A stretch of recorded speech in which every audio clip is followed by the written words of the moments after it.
Ladies and gentlemen, whilst people are still entering the room, I think we should get started.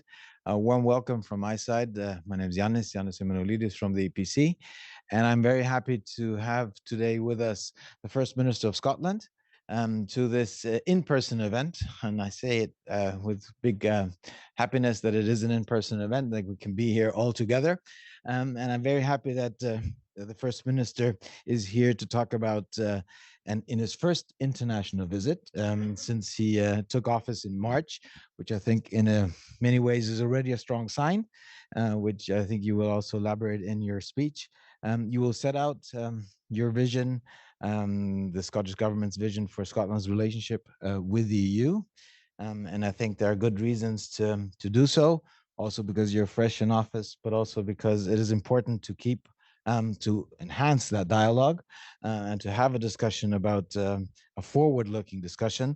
And I say that also given the fact that we are now a couple of days after the SNP convention, where you had a speech and where you laid out how you see Scotland's path to independence, but also how you see the path of the country to independence with an objective of joining the European Union.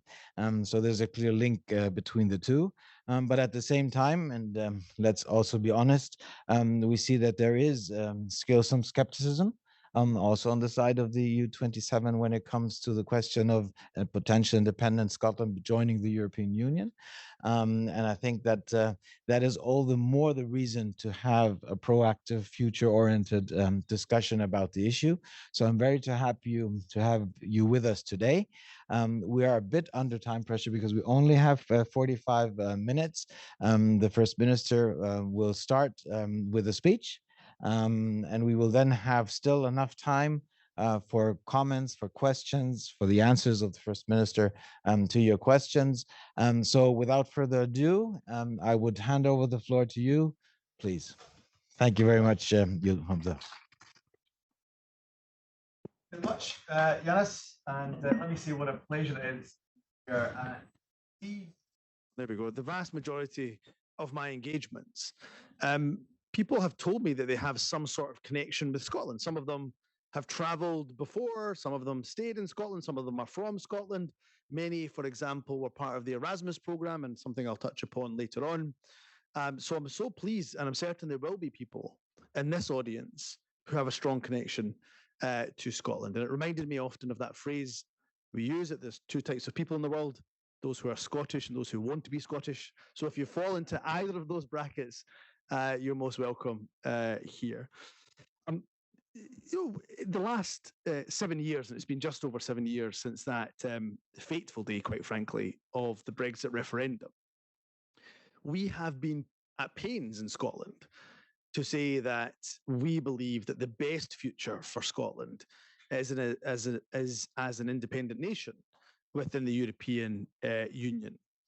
And for me, if there was ever a doubt at all about the strength of being a member of the European Union, then I think that has almost evaporated in Scotland. Or maybe if not quite evaporated, certainly that feeling is a minority view. Because you remember that in the time of the Brexit referendum, 62% of Scotland voted to stay within the European Union. Of course, we were and have been dragged out, even though the majority voted against Brexit. And polls just out a couple of weeks ago, it shows that support for the European Union is now at 70%. So we're only growing because people have seen the folly, I think, of Brexit. So it's a real privilege for me to be here as First Minister, continuing on from, I can see my predecessor looking at me and just telling me that if I get any of the answers wrong, no doubt she'll let me know. But I'm carrying on from previous First Ministers who have come to not just the EPC, but have come to Brussels to really just emphasise and re-emphasise the point that we see ourselves as a European nation. Scotland sees itself, views itself very much as a European nation. I'm a proud Scot. I'm a proud internationalist. I'm a proud proponent of the good that migration and the movement of people has done over the years, the decades, the centuries, in fact, in that regard. And Despite Brexit, Scotland remains that staunchly European nation. We cherish our connection to other to other EU nations. We recognise the practical benefits that those connections bring, and we share and we support those core values. And that, to me, is the first message. If I've got any message to give you, is that as well as the transactional, which is important, of course, and it is in its own right, and I'll touch upon that. Our relationship with Europe is based on values. We see ourselves as a European nation. We align ourselves with the values of democracy, freedom, the rule of law, and independent nations collaborating for the greater good. These are values that are important to us. So, as well as the transactional, first and foremost, this is a values based relationship. And the values that we have, we believe we share with our partners here in Europe. And in the last few days, my party has been in a bit of mourning, actually, because we lost a shining light of our party and of our movement. A woman known as Winnie Ewing. She was a member of the European Parliament for 20 years or thereabouts, and she was known affectionately in these parts as Madame Écosse, because she never, ever stopped talking about Scotland in the corridors of the European Parliament and wherever she went, in fact, in Brussels. And the reason why Winnie was so important was not only because she was a big advocate for Erasmus and the exchange of people, particularly young people, across the continent, was because she ensured that our movement, my party that I belong to, is an internationalist party. Although we believe in independence, absolutely, we don't believe in an isolationist approach. We believe in being an outward-looking country. And that's why I want to set out some of the ways in which the Scottish Government, we are working to create that a strong and mutually beneficial partnership between Scotland and the European Union. And I'll outline how Scotland can contribute to some of what I think are the key challenges we all face, and undoubtedly Europe faces as well. As I said, let me start with that. Perhaps worth emphasising that basic point that, of course, first and foremost, Scotland did not vote for Brexit. I've mentioned the 62% figure. You'll know that. You'll have heard that at the time of the Brexit referendum. Worth mentioning, this was replicated across the country. So we have 32 local councils. Every single local council, all 32 in Scotland, voted against Brexit. But yet, of course, the decision that was made is one of great lasting regret. The UK's decision to pursue not just Brexit, but a hard Brexit has contradicted the idea that the UK is a partnership of equals. 2 of the 4 parts of the UK voted to leave, 2 of the 4 voted to remain. Yet, of course, the harm that is being caused by a hard Brexit is being felt by Scotland. Whether that's increased inflation, it's harmed our exports, it's removed our ability to live, to work freely across the European Union. It's estimated that the overall impact, the overall impact on our economy equates to £3 billion less in tax revenue for Scotland each year. £3 billion less in terms of tax revenue for Scotland each year, which is a significant amount given the size and scale of our budget. I've already mentioned the importance of the values, and I think it's more important given what we've seen in the last just over a year in terms of the situation in Ukraine, the illegal invasion of Ukraine. Those European values, those values that we hold to dearly, are under threat more now than ever before. And therefore, I think it's important for us to continue to stress, from a Scottish perspective, how we are absolutely committed to working with the European Union for peace and prosperity. And that's, as I say, one of the reasons, because we believe in democracy, because we believe in the rule of law, that is why the government that I lead has always made the case that when it comes to independence, our case for independence is one that would be follow a democratic process. It would be through a legally binding referendum on Scottish independence, not outside of the democratic process. The people of Scotland, as you may know, we have a Scottish Parliament. that has a pro-independence majority. It favours a referendum. And a significant reason for that is that our case for independence is inextricably linked to membership of the European Union. In fact, we talk about it in the same breath. We say that we support Scottish independence as a member, as an independent member and nation of the European Union. So it is inextricably linked. And as part of that commitment to Europe and the European Union, even though we are no longer within the European Union, we've taken a deliberate decision as a Scottish government to ensure that as far as we possibly can, and we don't have all the powers we would like, but as far as we possibly can, we keep alignment and keep pace with EU regulatory standards, for example. That will help us to maintain, of course, the very high standards and protections that we benefited from when the UK was a member state.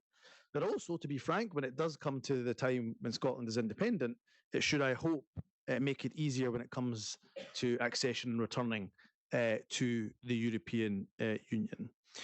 So, of course, stating the obvious, Scotland is not currently independent. So what we will do is, while we are part of the UK, try to encourage our friends in the UK to be as pragmatic in their approach to negotiations, discussions, and cooperation. So, for example, we welcomed the Windsor Agreement, the Windsor Framework, earlier this year. There was a slight bit of frustration, of course, not at our friends in Northern Ireland, because they have every right to have that framework in place. But when the Prime Minister extols the virtues of the framework and says it's great for Northern Ireland to have the best of both worlds, the best of the UK and the best of the European Union, Scotland is sitting there saying, hello, that would be great. We would like a piece of that. But we are, of course, where we are. My hope is that through that agreement, I'm hoping that some of the inertia in the relationship, some of the resistance, some of the tension in the relationship will begin to dissipate. Perhaps not fully, but I hope it will begin to dissipate. And I hope that that agreement on the framework will create some momentum in getting movement on the trade and cooperation agreement. A number of areas of interest to Scotland, but one that I think is worth referencing, or a couple that are worth referencing, are on financial services, of course, closer relationships on energy, and I'll touch upon that later on. But very importantly to us is that Horizon Association. Scotland has some of the best universities in the world, world-class universities. Many of you may have been there, studied there, taught there over the years, whether it's in Glasgow, Edinburgh, St Andrews, Aberdeen, Dundee universities, world-class pedigree and reputation. So we see a real benefit from having that Horizon Association. And we see that we have a lot to offer as well as a lot to gain as part of that association. Scottish Government, we're also using our devolved powers to mutually beneficial partnerships with governments, with businesses and organisations right across Europe. And there's a number of ways in which we're doing that. For me, one of those areas is through the advocacy of the wellbeing economy. Scotland is one of the countries, one of the founding countries, in fact, of the Wellbeing Government's initiative, alongside colleagues in Iceland and New Zealand. Tomorrow I have the great pleasure of meeting the Vice President of the Commission, Vice President Šefčovič, and I know that he has a real interest in the wellbeing economy, and I know it's also an area of interest for the EPC, having written a number of papers on the wellbeing economy. And we have, as I say, not just a great interest, but making great progress in terms of our own national performance framework, in terms of our national indicators around the wellbeing economy. So never a conflict between growing the economy or indeed, for example, growing it for a purpose in terms of investing and reinvesting in poverty reduction measures. So we hope to deepen our engagement with the European Union in a number of areas, and the wellbeing economy, absolutely one of them. One of the other areas of focus for me in this visit, and it's going to be a primary area of focus, not just for me, but for all of my ministers that travel here, will be, of course, to deal with the impacts of the climate crisis, and also to help with the energy problems that Europe and many parts of the world, but Europe in particular, is facing. Tackling the climate crisis is, of course, a moral imperative, And we have ambitious plans to do that in Scotland, and we're taking forward world-leading climate change targets, as well as, of course, transitioning from a country that has again, world-class reputation in terms of being the oil and gas capital of the world, to I want, of Europe in particular, to be the net zero capital of Europe. And our Northeast, our Aberdeen in particular, we are working on that just transition, where we take workers of the Northeast with us on that journey from oil and gas and fossil fuels to unleashing the full potential of Scotland's renewables. And we have plenty of it. If any of you have visited Scotland, we're a very windy country, which can be frustrating for tourists, but fantastic for our renewable offer that we have for the world. So for me, there's a huge opportunity for Scotland, but also I hope for the European Union if we can collaborate on renewable energy. And Scotland has expertise in offshore, onshore, on tidal, on wave, and importantly, on hydrogen as well. So whether we're inside the European Union or outside of the European Union, much to my regret, I think we've got a key role to play, because we know Europe is rightly, understandably keen to wean itself off foreign imports of energy, particularly Russian gas. And therefore, I believe we have the ability to do that and to assist with that. We have some of the best, as I've already mentioned, offshore wind resources anywhere in Europe. Through our ScotWind process, licenses have been awarded, which would increase generating capacity by more than 28 gigawatts across 20 different projects.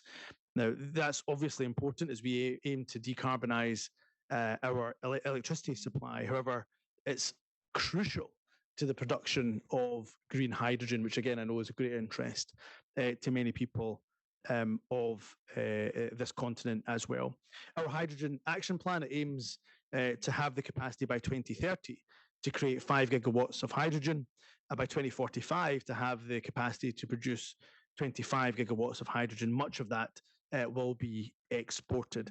And we've already signed a number of memorandums of understanding relating to hydrogen with the likes of Denmark, with Hamburg, with North Rhine-Westphalia, and we hope to cooperate with many other regions and businesses in Europe as best we possibly can. So huge potential for us on the energy side as well.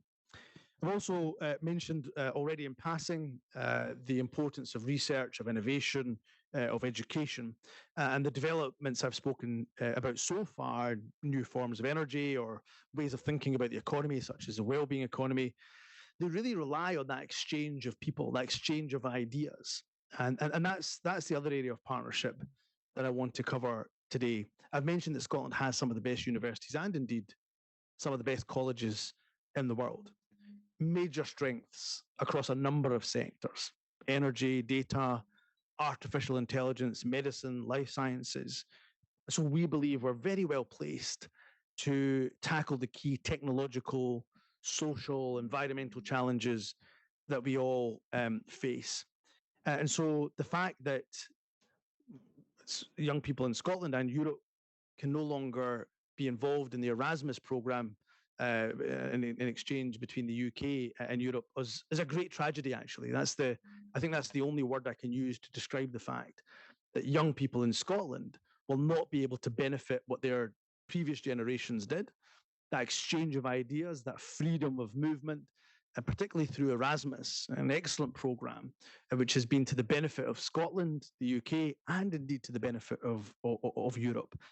And not just for students, important as it is for them, but also for staff as well. And the UK government's replacement, the Turing programme, I'm afraid is less effective. It helps far fewer students. And of course, it doesn't help staff at all. So from a Scottish Government perspective, I'm pleased that we've confirmed we'll fund a pilot project to re-establish an Erasmus alternative.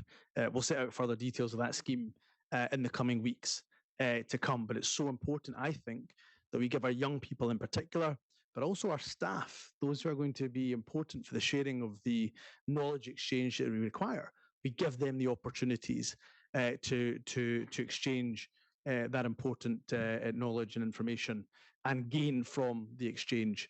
It's only to our mutual benefit. So, look, a pilot project that won't deliver the full benefits of the Erasmus program. It'll be smaller in scale, but I hope it will show a demonstration of our intent to support students and staff and build those strong relationships with the educational institute. We're also today launching a new blueprint to support entrepreneurship in colleges and universities, and we hope that will help. This will help them to turn their research into important innovation to help tackle the biggest challenges our planet faces as well. And the links between research, between innovation and entrepreneurship, they're another area that we want to learn from and work with international partners, including, of course, our international partners here in the European Union. And that's why I'm visiting B Central Entrepreneurial Campus later this afternoon at Brussels Central Station. I look forward very much to that visit. I've already touched briefly upon the importance of the Horizon programme, so I won't say too much more about it. But throughout that programme, Scottish research institutions, they've worked with partners right across Europe. And together they've worked on areas such as tidal energy, sustainable ocean management, preventing Alzheimer's, dementia, designing antibodies to help diagnose and to treat COVID 19. And as the name suggests, of course, Horizon is a genuinely far-sighted program. It strengthens the EU science base, it enhances economic competitiveness, it improves people's well-being by tackling those global challenges. So what the role we will play is to encourage both the UK and, of course, our partners in the EU to make some really meaningful progress when it comes to Horizon Association. Scottish universities and Scottish research and innovation are really suffering as a result of not being part of that Horizon Association. So we'll do our part to do everything we can to encourage the UK in particular, and of course we'd say the same to our European partners, but UK in particular, to make progress in a meaningful way on Horizon Association. So I will end shortly by just saying that Horizon for me is a really good example actually of how much we gain, but also hopefully offer as part of European cooperation. It epitomizes the aim that was set out in the Schuman Declaration, which I mentioned earlier. That European cooperation should aim for the raising of living standards and the promotion of peaceful achievements. At a time of war in Europe, at a time of an intensifying climate crisis, the need to promote peaceful achievements is as pressing now as it has ever been. And that cooperation between independent countries is still, for me, the best way to achieve that. So we will do everything in our gift as a Scottish government to encourage the UK government, influence the UK government to pursue a much closer and deeper partnership with the European Union. We will seek to rejoin the European Union as an independent nation, and we will always, whether we are in the European Union or outside of the European Union, we will always stand up for the values of the European Union. And doing this, we'll continue to work closely with you, our friends in the EPC, but also partners that are seated here in the audience to promote well-being, to tackle the climate crisis, to ensure energy security, and to support innovation and exchange of people. The EU for decades has demonstrated that countries can deliver very practical benefits for each other through peaceful cooperation. As you continue to do that in the years ahead, you will find that Scotland, regardless of what our constitutional position is, you will find that Scotland is always a loyal friend, a strong supporter, and a very, very willing partner indeed. Thank you very much.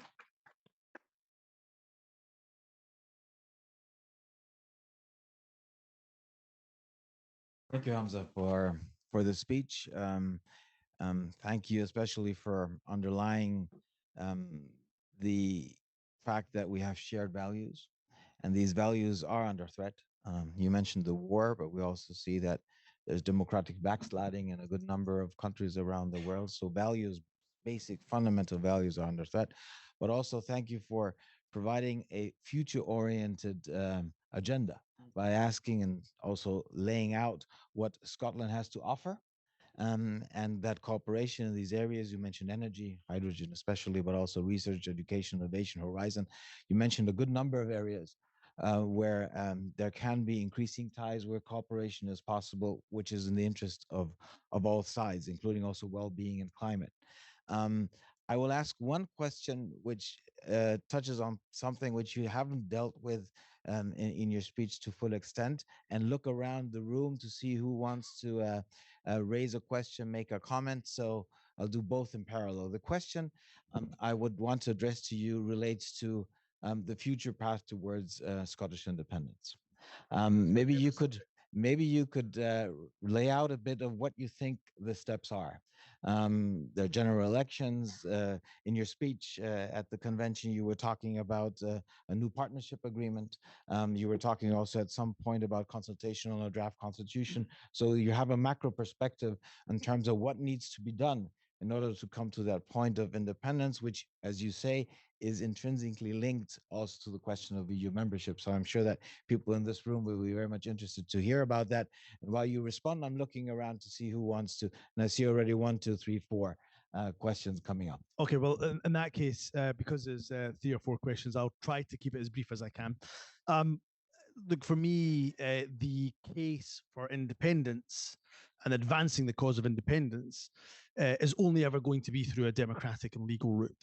And therefore, our plan A, our preference, the gold standard, has always been through a legally binding referendum. Now, we stood on a platform in our 2021 Scottish Parliament elections of holding another referendum. The Green Party did the same. And lo and behold, we now have a majority, a pro-independence majority in the Scottish Parliament. So I would argue very strongly that anybody looking at the question of Scottish independence would, if they were objective and they were fair, would say that we have a strong mandate for another referendum, given that we have a majority, a pro-independence majority in our Scottish Parliament, who are advocating for another referendum. But I'm afraid that is being denied to us by the UK government. And I'm afraid that that means the only way to force the issue really is by through political pressure and through pressure from the population, growing that popular support for a referendum on Scottish independence. So the next way we can test a proposition through a democratic vote is through the general elections. We have a general election in the UK. Most people think in the next 12 to probably 12 to 15 months. I mean, as long as it's before, I think it has to be January 25. We think in the next 12, most people think it will be in the next 12 to 15 odd months. So in that general election, we will set a really simple proposition in our manifesto on line 1, page 1. We will say very clearly that a vote for the SNP is a vote for Scotland to become an independent country. And if we win that general election, then we will seek then to use that mandate to negotiate with the UK government how we give democratic effect to that proposition that people have just voted for. And in the meantime, we won't wait for the UK government to kind of decide or negotiate with us. And we've seen in Europe, they're not terribly good at negotiations, but we'll take some time negotiating, of course. While we take that time negotiating with them, we won't be sitting idly by. What we'll do is take that as a mandate for the Scottish government to begin drafting an interim constitution, because you need a constitution on day one of independence. What we'll also do is begin drafting the withdrawal agreement and the draft legal text, the division of assets, for example, what powers we need transferred from Westminster to the Scottish Parliament. And thirdly, we'll ensure that we also, as well as the interim constitution, as well as the draft cooperation agreement, we'll also appoint somebody as a special envoy to the European Union, so they can work with fellow Europeans to explain the case for Scottish independence as a member of the European Union. So there's no, I'm afraid, because we're being denied a legal route through the referendum, the next democratic test of that proposition will have to be through the general election. Thanks for that. I saw that we have too many. Okay, I think the first one who raised the voice, raised his hand, was over there, please. And then there was a lady in the back, but let's start over there. And a lady in the back. Let's take those two first, and then we take as many as we can. Okay. Please. Signed up. Please. Yeah. Yes. There's an icon. Can you hear me? Yeah. Okay. Yes. Exactly. Okay, hi, my name is Paul Angelo Deans, and I'm here with a small NGO that I work for called the Centre for European Progression. But actually, I'm more here on behalf of a Glaswegian to say to another Glaswegian, congrats and welcome to Brussels. And I just wanted to ask a question actually regarding, I saw that one of your ministers, Angus Robertson, talked about how the Scottish diaspora all over Europe can be involved in keeping that like cultural exchange and that institutional exchange.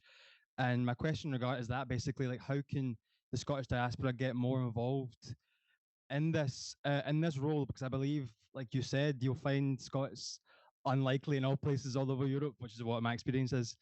And apart from maybe applying myself to the special envoy role, like how can we get involved and how we can continue that? And yeah, I think I'll just leave it there. I think that's the main part of the question. Thank you very much. It's the lady. Yes, thank you. Well, thank you very much and good afternoon. My name is Tanya Butzak. I'm the chair of the EU Domestic Advisory Group under the TSA. So in that sense, I represent the civil society monitoring pillar of the trade deal between the EU and the UK. And my question actually goes in the same direction. So First Minister, where do you see the role of civil society in that relationship?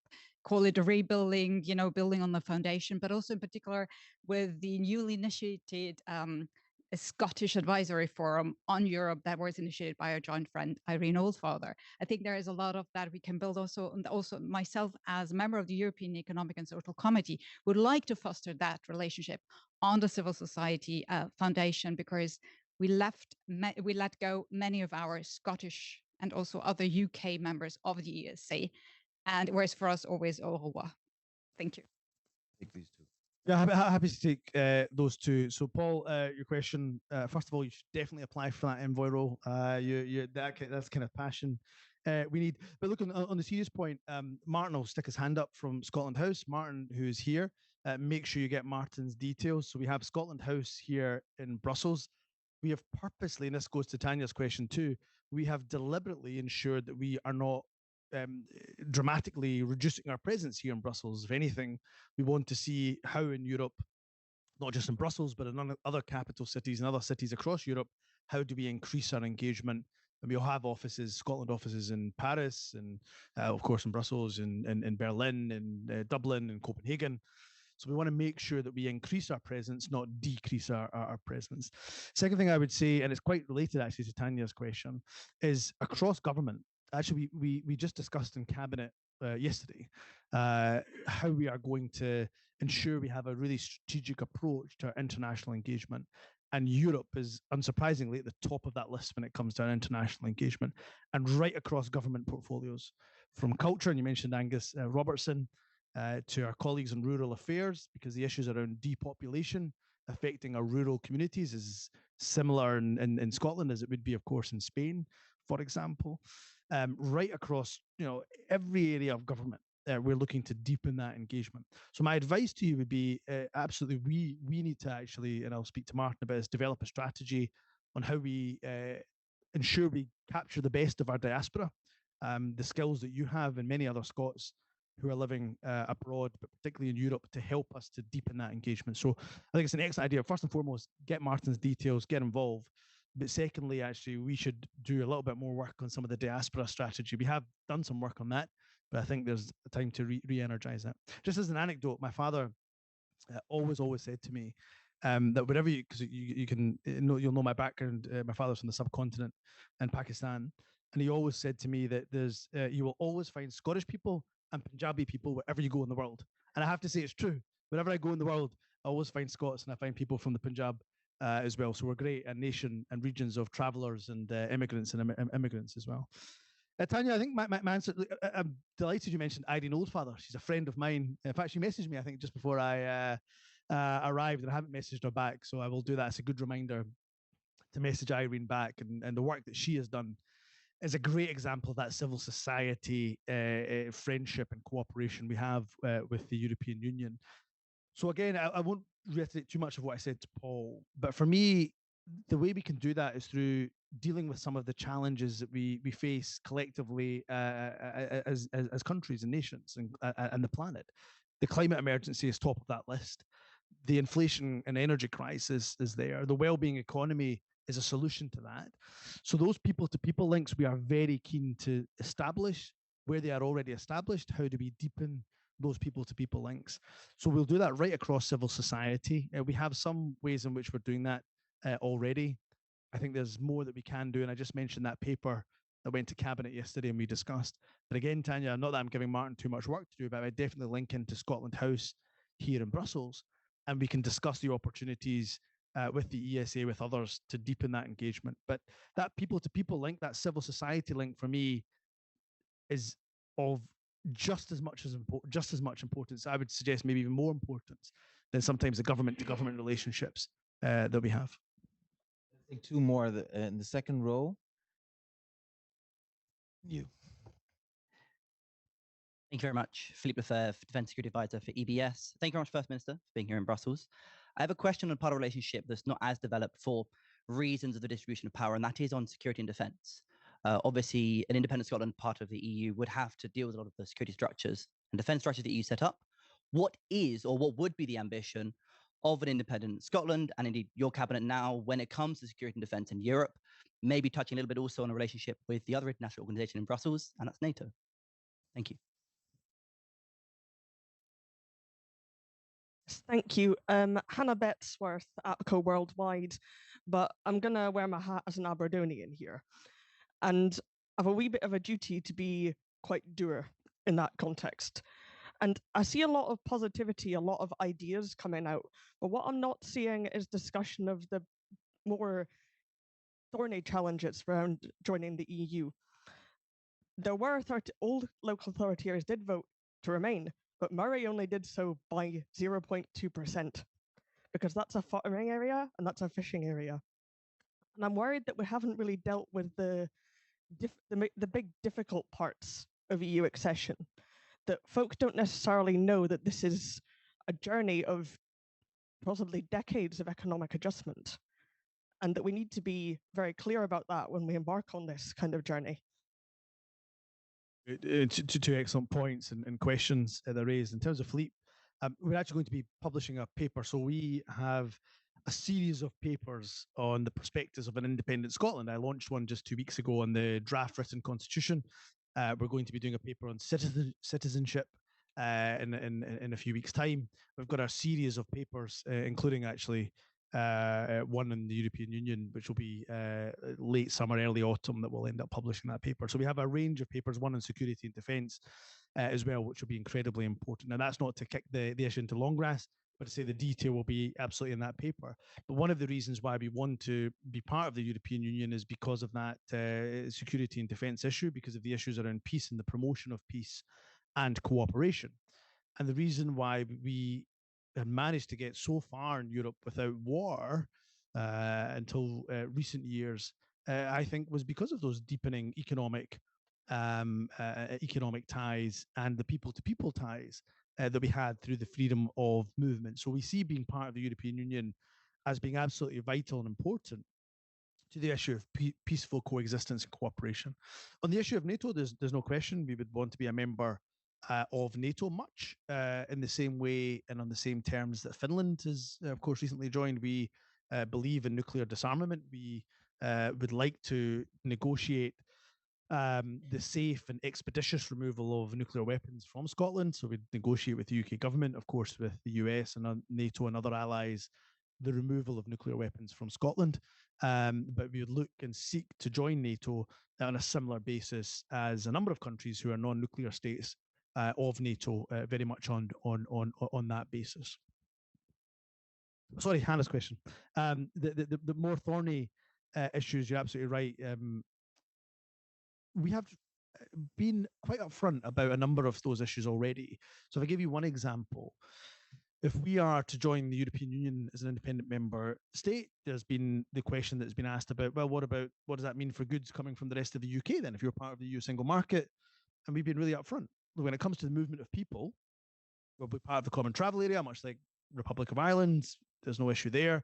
But yes, on goods, there will have to be some light touch custom check. And we've got to be upfront about that. And we would, of course, negotiate with the UK government to try to make that as light touch.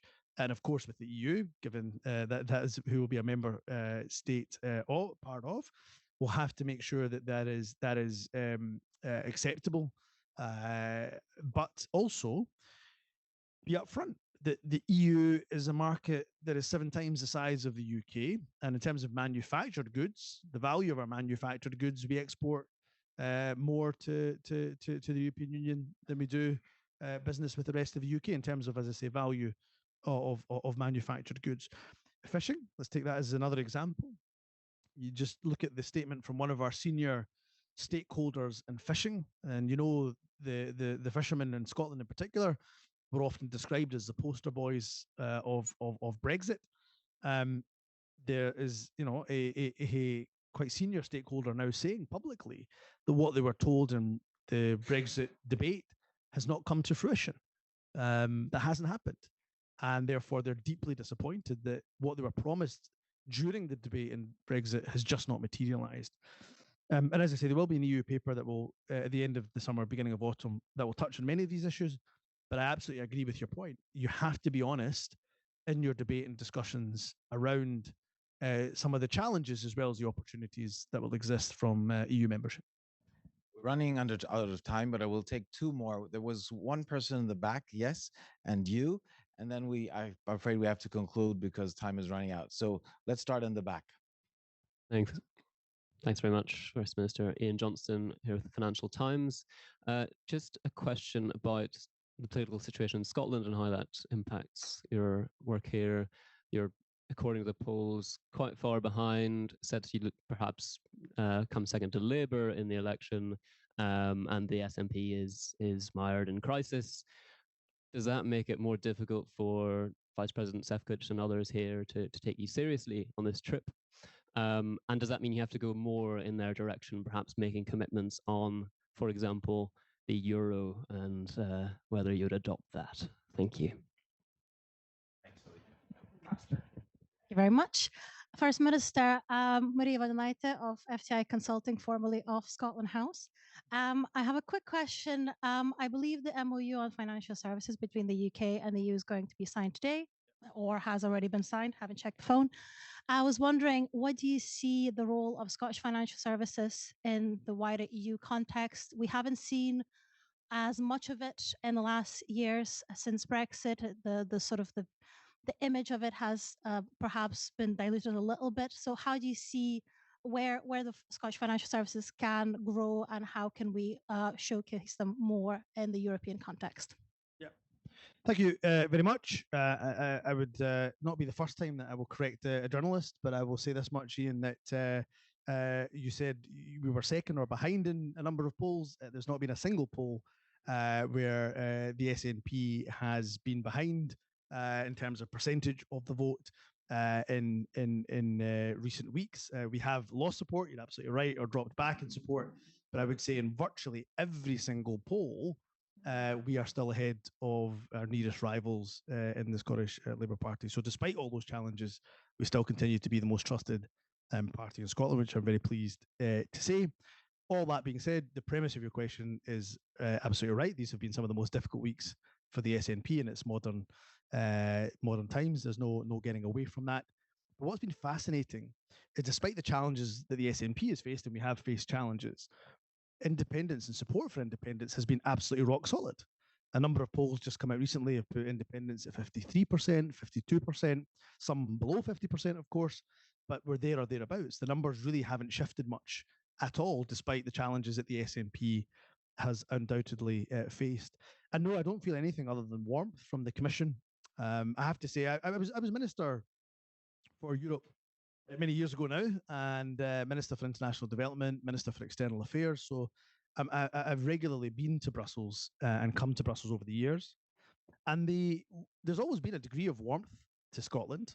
But I have to say, in my recent engagements, whether it's with EU ambassadors in London or consul generals in Edinburgh, or indeed here in the last 24 hours, there's undoubtedly a greater warmth towards Scotland than I've ever felt before. And I think that is because we talk about the importance of those values, the cooperation, that we see ourselves as a European nation. But frankly, also, I think there's a lot of sympathy and empathy for Scotland's position. Voting to remain within Europe, but being dragged out against our will. In terms of future accession to the European Union, we will go through the normal accession route in terms of Article 49. And of course, we absolutely, although with every accession process, a discussion and a negotiation, we will accept the principles of accession. And what I would say, of course, much like Jean-Claude Juncker said in his time, of course, that no country is ever forced to adopt the euro. And I think that's an important point of principle. In terms of the MOU signed today, I welcome the MOU that's been signed. You'll know that Edinburgh certainly is an extremely important financial hub for Europe. I would suggest it's the second biggest financial hub outside of London. You're right; it hasn't had quite the take up or visibility in the discussions around Brexit and the trade and cooperation agreement. For me, first and foremost, I'm really keen that the MOU turns into something more tangible than just an MOU. You and I have seen probably MOUs signed day in and day out on a number of areas, but it actually ends up being quite tangible, because what we are certainly suffering from in terms of our financial services is again the people to people exchange. So I hope that there's something within the MOU and the detail of the MOU and the implementation of the MOU that helps with that exchange of knowledge and of people across financial markets. And I think, again, it goes back to my point about what Scotland has to offer. We have a lot to offer in terms of financial services, fintech, actually, in particular. I would hope that all of the focus from the UK government is not just on the City of London. You can bet your bottom dollar I'll be making sure it isn't just on that in London. But that's also why the team here at Scotland House and Brussels are so important. So that when it comes to, for example, financial services in Edinburgh, Edinburgh in particular, that we are making sure that Edinburgh is on the radar of our friends here in the European Union and in the Commission in particular. Thank you. Thank you to all of you for being with us this afternoon. Thank you especially to you, First Minister, for your speech, but also for participating in the Q&A. And I hope you also felt when you were here at the EPC, not only in Brussels in general, the warmth with which you were welcomed. And I'm sure this was not the last time that we've seen you here. So thanks again for coming. Thanks for being with us. And a good afternoon to all of you. Thank you.